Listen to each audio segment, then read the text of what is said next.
Hello and greetings. This is Train Time, the podcast, and it really is train time, even here in the United States. I'm Karen Christensen, and I started the Train Campaign, a project of the Barrington Institute, in 2011. I began recording interviews with politicians and train activists in 2017, most in the U.S., but sometimes looking to projects in other parts of the world. I hope you'll subscribe to Train Time and also send me your questions and suggestions.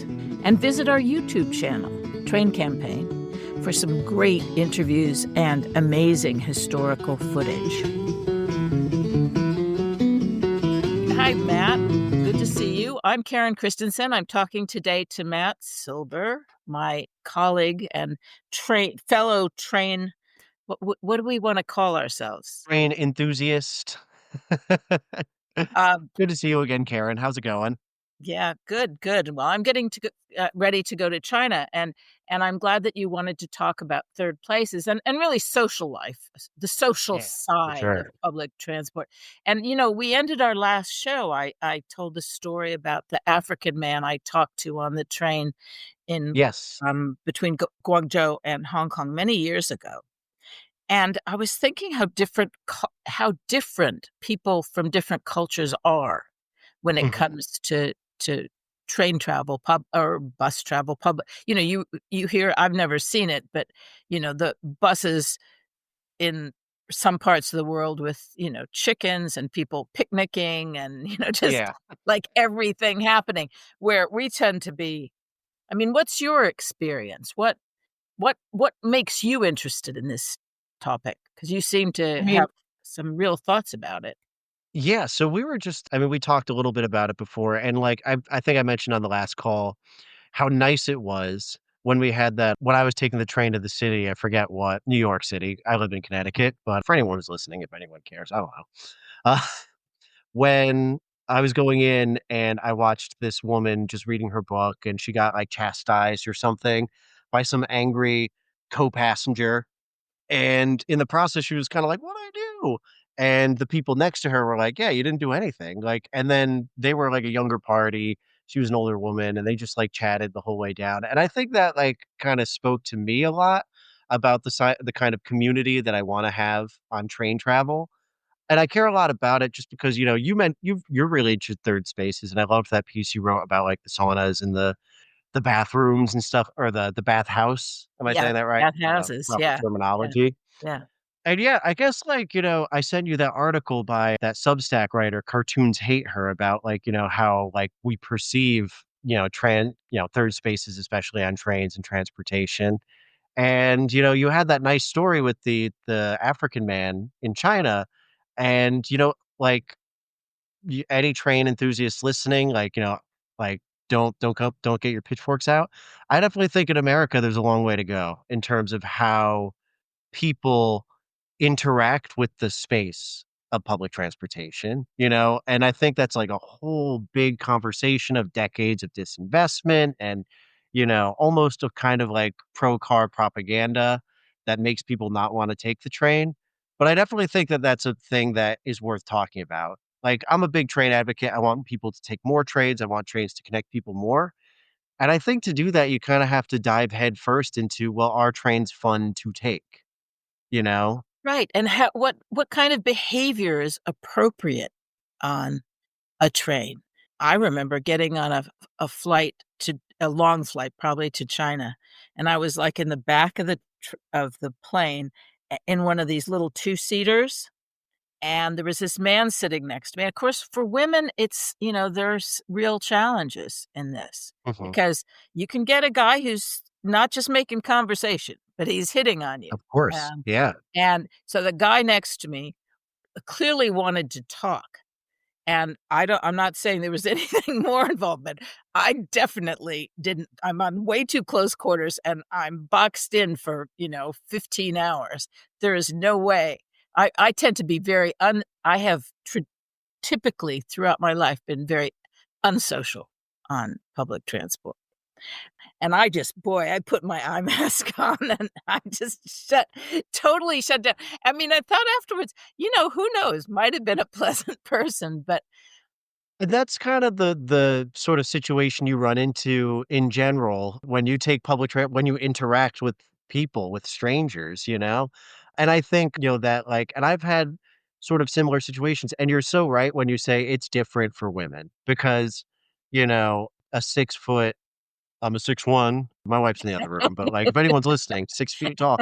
But, like, I like to go to the gym, I like to work out and stuff like that, and there's definitely a different sort of vibe when I'm on the train and maybe somebody is, yelling or carrying on or something. You see it a lot, especially in New York, Yeah, yeah, and usually it's just like you kinda mind your business and, like, they're doing their thing and just, like, ignore them and, like, whatever.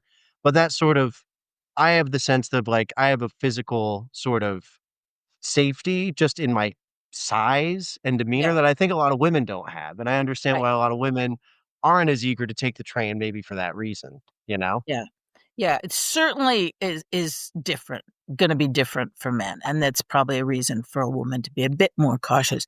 Although I just that has re I've really had to think about that because 'cause I've just tended to be very unsocial, where sometimes I mean, I can remember a woman people start talking to me, and then we often have ended up having good conversations, but I don't initiate them. Mhm. And that's and maybe it's because I started really taking public transport mostly in England, and in England, you just don't talk to, the you just don't. It's kind of Right. just Just m mind your bits. business. Yeah, You're doing your thing. yeah. Mhm. Um, really my kind of maybe my transit culture is really British. Maybe.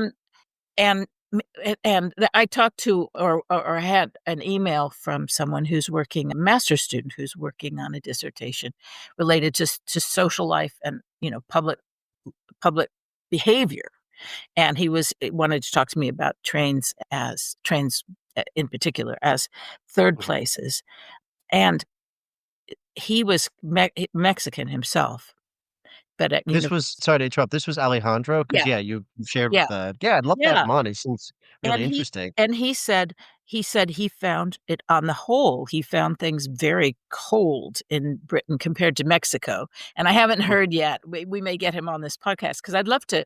I haven't experienced that. I did take a bus down into Mexico, and actually we all became very friendly because it was like 36 hours, but that was a long time ago. Really long, long trips, yeah, no like doubt. that. There's no Uh-huh. question you get to be friendly. Um Yeah, yeah, no doubt. But for regular transport, it seems to me there are 2 different things going on. There is how we deal with strangers in different, waiting at a bus stop, waiting in a train station, as well as on the vehicle itself. Sharing space, sharing, who's helpful, we've all been on trains where there's people who are just playing music too loud and not Mhm, being, not caring about other people. But then there's the issue of whether transportation, this is what people have asked me about, can it be a third place? And a third place, let me explain, is a term that was coined by the sociologist Ray Oldenburg, whom I knew and worked with. And your first place is your home, your second place is your workplace. And the idea is he found that throughout the world, throughout history, and virtually every culture, people would have another place. That's your third place. It's not anywhere out in the world. It's not anywhere that's not home or work. It's another place, or maybe a couple of them, where they're your hangouts, where you feel at home. So people have said, well, if you're commuting, is that your third place? And I think that probably can be. And that's a different experience and a different question to ask. What would make that happen? But this, I have to first say, the if for about America, is a couple of people have said to me in conversations about third places, they've said, well, I think my car is my third place because that's the place I spend time that I'm not at home and I'm not at work. And I see what they mean. It's the other place they're most familiar with. They might, some people. commute an hour or more. They're sitting in their car, maybe they're listening to a podcast. They get, that, but they're probably by themselves. They're not talking about a carpooling or something, that Yeah, probably it's not. social. That's social. They might be on the phone, Maybe. maybe, and that's really sad to me because that's not the idea of a third place. I agree, and, like, I think why that's part of why I've been so train pilled and I've reached out to you. I want more people to take the That's it. train. Train pilled. We're train pilled. We are very train pilled. I'm mega train pilled, Metro Maxing for sure, but, the reason I mention it is 'cause, my dad, for example, we lived in Trumbull, Connecticut, and he would commute to Norwalk, and I don't know how familiar I mean, in Massachusetts, I'm sure you have similar things, but I-95 is the big highway down Uh-huh. between, our hometown and where he worked, and I worked with him, for him. He got me an internship in college doing data Uh-huh. entry, something low responsibility I could handle. But I remember sitting in the car with him and it would be an hour or more. And I think that almost was worse because I feel like when you take the train and you're on an hour, you get some of that time back. And at least there's a predictability to train transportation that there isn't in the car. And Yeah. there's just something about like getting in the car and being like, it'll probably be an hour. Maybe I'll get lucky and it'll be 45 minutes, but more likely than not, it's an hour and a half.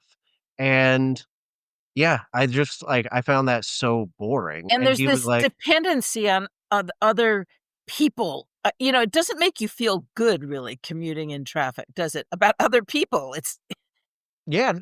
And that's the thing. Like, I'm sure like you could find examples of people on trains being annoying or loud or uh, whatever, but there's nothing like for me, and I don't know who else is listening. Probably if you're listening to a train podcast, you agree.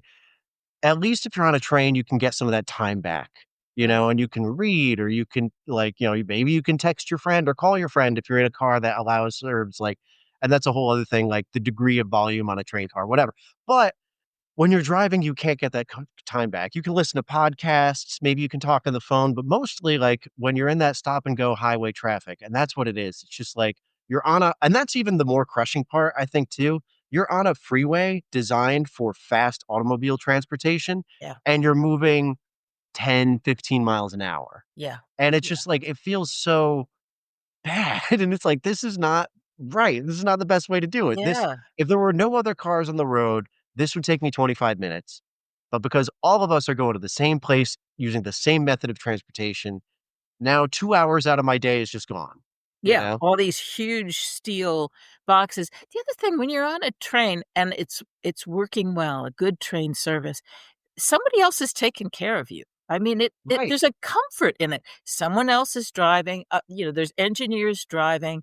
There's conductors around. You can ask questions. You can just settle down and relax.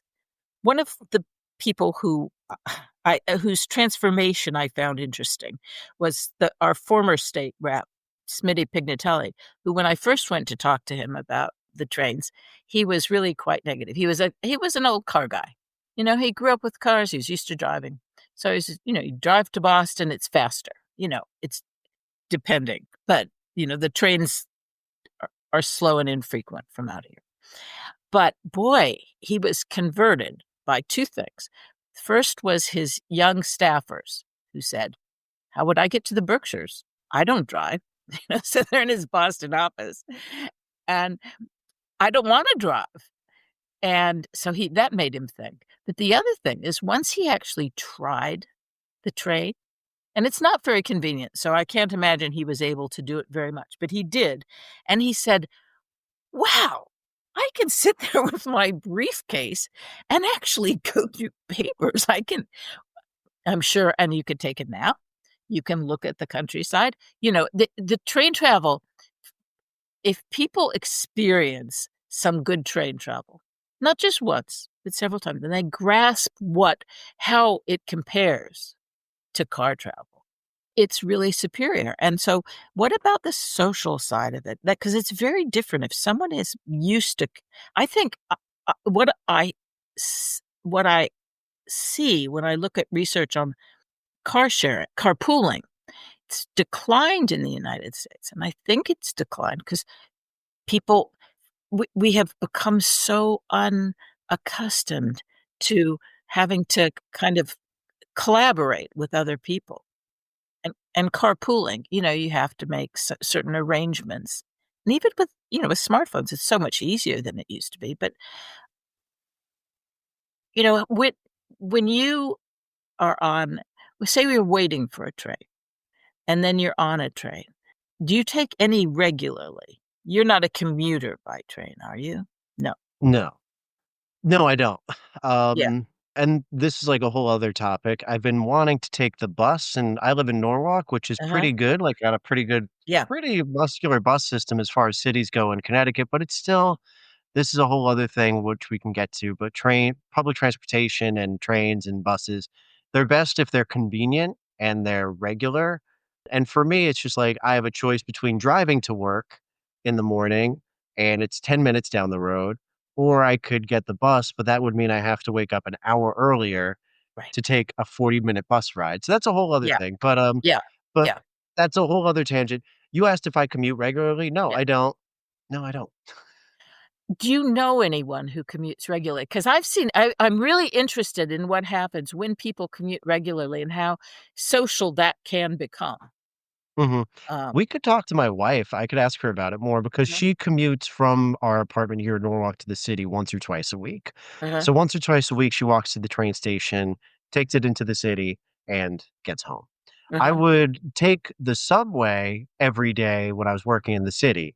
uh-huh, For 4 years, I did that. So I would yeah, take the train from my apartment to my job at the old school. mhm. Yeah, the subway people, I can't imagine people finding the subways a third place because you're never on the same train with No. the same people. But But you'd the be surprised. There were definitely a couple times where I'd look across the platform and be like, "I know that guy." oh, Like, yeah, I've you guys are that synced. Yeah, right, well, maybe we have it the could same be. schedule. Yeah, Like, "Oh, yeah, I saw you here, like, a month or 2 ago." right. But I was once when I was living half-time in New York, I took the train service up here to New York. There's an Amtrak train from Hudson that goes down to Penn Station, and then the much less expensive and much more well, is frequent enough, but much less expensive service from that's Metro North from Wassaic, and that's what most people up here in Berkshire County use.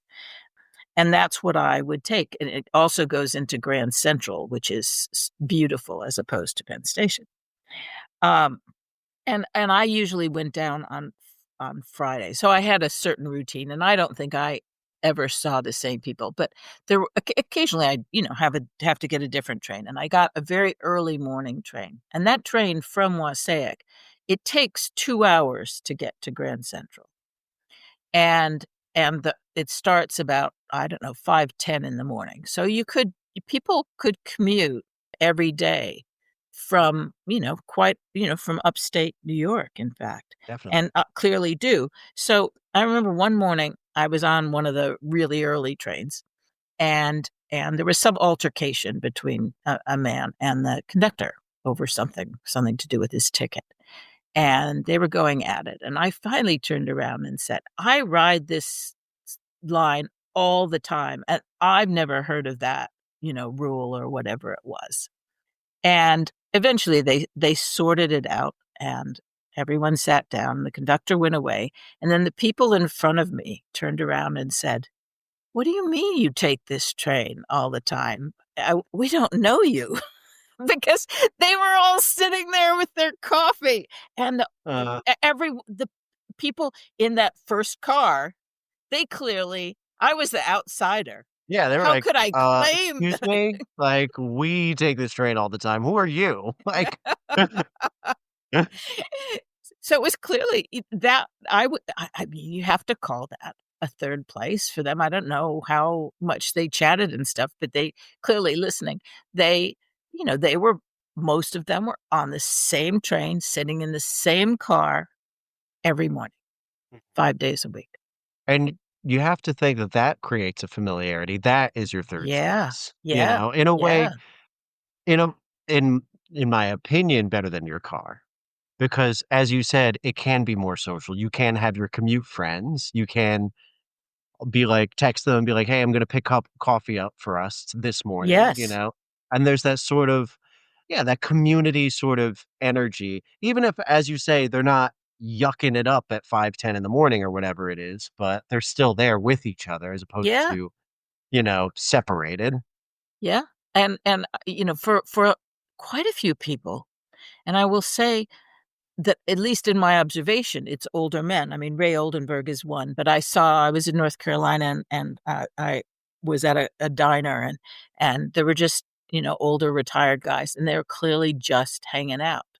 And eh, that's a really important time for people. But at the end of the day is probably the most important time for people to get together. That's why there's a book with a wonderful account of a teenager who was going into New York, I think, for lessons or something, and who ended up sort of hanging out in the bar car on the New Haven line. I don't know if Mhm. that still exists. And They just don't have it anymore. I was literally about to say they should bring it back because yeah, for a whole other reason, not to derail, haha, your yeah. story, you keep going. Yeah, and so this account of just these people who every day they would spend some downtime, relaxed time on their commute home. And those people who ride the train in the 5:10 train from Wassaic, they may well catch some of them catch the same train back every evening, but there's no bar car, that's for sure. Um Mhm. but who knows? I mean, I guess there's a little stand they could buy a beer, but and it's not really set up for it. Where a bar car, people could hang out. I mean, that definitely becomes a third place. And of course, it's really nice because you're having some social time, some relaxed time. You can have a drink or two, and you're if you're lucky. I guess in the old days, there'd be a wife at the station to pick the commuter Pick up. you up. Yeah. That These days, I don't know if that's the case. I don't know quite how people organize it. I'd organize it well, if we had transit-oriented development, right? Mhm. Multimodal You'd transportation. right. You'd come home. Mhm. You'd get there, you'd walk or cycle to your house and pick up, or pick up your kids or, and have dinner and have your home time too, but you'd And I make think, Mhm. I'm calling it now, bring back the bar car because I think that makes like, we're talking about, like, what kind of behavior is okay for a car or like a train Mhm. travel, like, how much like, how loud can you be? Who wants to be left alone? Who wants to chat? And I think when you create those sort of opportunities I mean, I'm a teacher, so I know for a fact, like, expectations of a room Mhm. have to be set. Like, and I'm like, Yeah. "Okay, like, this independent work, everybody's silent solo," or, "Now we're doing partner work, you guys can talk to each other." And by having those physical space delineated, you don't run into the problem of, "Man, I gotta go back on my commute, and these 3 guys they have a bunch of beers, they're getting loud, and that's annoying me." Instead, it's like, "This is your quiet car if you just wanna be left alone, Uh-huh. and this is your louder car." And they kinda have something like that with quiet cars, but it's not really well, Yeah. communicated. Right. And yeah, because sometimes, and especially maybe if you had a really social sort of job, you just wanna settle down with a book, Yeah, and of you course, wanna yeah. be in quiet, or you may need to catch up with things. But, boy, it's a pattern you find just everywhere. At the end of a workday, people need a way to wind down, and they really would and that's what third places come into their own there. Sometimes there's lots of accounts in literature of people who I mean, one of my favorites is was a I have to find it, a detective story, and somebody's murdered, and they find out that this man used to always stop in a particular pub after work, and so they go to the pub, and everyone knows who they're talking about, but they don't really know anything about him apart Mhm. from that they hung out together, at for an hour most evenings. He would come in and Mhm. and have a beer, and they'd chat about the news or sports or whatever. And then they'd all, because they all worked nearby, and then they would go and get their train home. Yeah. And that's the And kind of, yeah, feeling and of another place where you're at home, other people, mhm. different people. And people who are not your coworkers and not your family, friends, dare I say. Yeah, And maybe that's part of why people feel so isolated today. It's difficult to spend that sort of spontaneous, relatively short, unorganized time, face-to-face time with, with acquaintances and friends, somebody who's not your wife or your spouse or your husband or whatever, and not, somebody with whom you have to work. right. Not your boss, Yeah. not your coworkers, not your subordinates, just other people you have found things in common with. But I was also, after our conversation before, one of the things I thought about these even very casual interactions is that those make us better able to communicate in more, kind of in closer relationships. You know, it I've found I keep hearing stories about young people and college students who just don't know how to start talking to other people or making friends. Mm. And it's that being able to have just a little bit of casual interaction with people, because you're around them. You're not isolated in a car and then in a cubicle, right? And then I think, like, to keep the college example, in your dorm room playing video games, which for me was a big one. I don't know about you. I grew up, you said you're like, a little bit maybe on the more reserved side. I definitely was. It was very hard for me to make friends in college because Uh-huh. it was so easy for me to just stay in my dorm room and like play video games or study or Where just do whatever. my face in a book.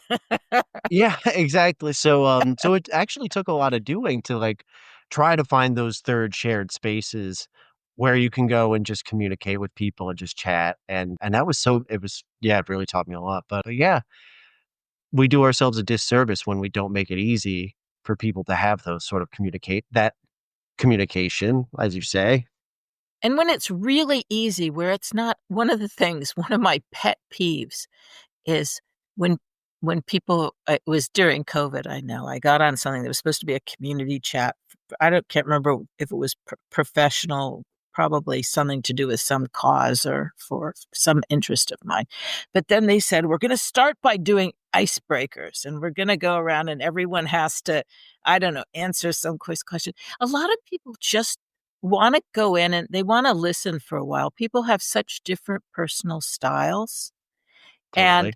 if you're shy, sometimes, once you get the lay of the land and kind of get a sense of the people who are more familiar, are regulars, then you can engage. And you need a way to make so it's easy, comfortable. All you need to do is ask for order a beer or a soda and just kind of hang out a little bit. And, that kind of experience, public, just everything we do that brings us together with other human beings is to the good of the wider society. We really Mhm. need to connect more. Um, a- No, and, yeah. I think yeah, that's well, and yeah, like, the connection, the being able to just look at somebody and, without any sort of, like, getting to know them earlier, just being able to be open with a stranger and, and be open to new experiences. And I mhm. think, it's easy to become closed off, but you're selling yourself short when you do. Yeah, and then you see these nice gestures people make. That people, some I know that in New York on the subway, one of the things I've noticed is how certain young men from certain cultures are are trained to offer a woman a seat, an older woman, Mhm, and mhm. they're polite or offer to carry your bag. Or, and there's times where you have a little, something's rough. I remember standing in line, the pouring rain and, cuddling under. I can't remember if I had the umbrella or the other, the young woman had the umbrella, but we're sort of huddling under an umbrella together. Then they make you feel Mhm. better about the human race when these things Totally. happen, I mean, I which think is the always one great. thing that always made me feel the best with the New York subway was when a parent woman usually would be taking her stroller up or down the stairs, and Yeah, silently, without even acknowledging usually, somebody would come and help her down and take the other end. yeah, And yeah, that was, the sort of reaffirmation of community that yeah, I really loved to see, you know? yeah, yeah. And even, like, So, I would, like, more of it. offer women my seat, and I'd be like, "Would you like it?" And, and it like, sometimes they'd say yes and sometimes they'd say no, but I could tell it's, like, Yeah, the sort of thing that really made their day, you know? So that's yeah, nice. yeah. So, we encourage everyone who's taking the train, make everyone else who's taking the train feel good about it. Exactly. If you want more people to take the train, be the change you wanna see in the world, treat Right, everybody right. nice, keep your heart open, all those good things. Train Yeah. pill like us. Well, great to talk to you. I won't talk to you again until I'm back from China, but we'll get this up, and then we can talk about I'm hoping to have some China train stories for you. I can't wait to hear first person China train experiences. So Karen, have a great time, and yeah, I'll talk to you soon Thank when you. you're back. Great. Take care. Bye-bye. Thank you. Bye-bye. Thanks for joining me at Train Time. Don't forget to subscribe. Send me your suggestions for future shows. And visit our YouTube channel, Train Campaign, for some great interviews and amazing historical footage, including a bit from the documentary The Last Train to Pittsfield, filmed in 1971.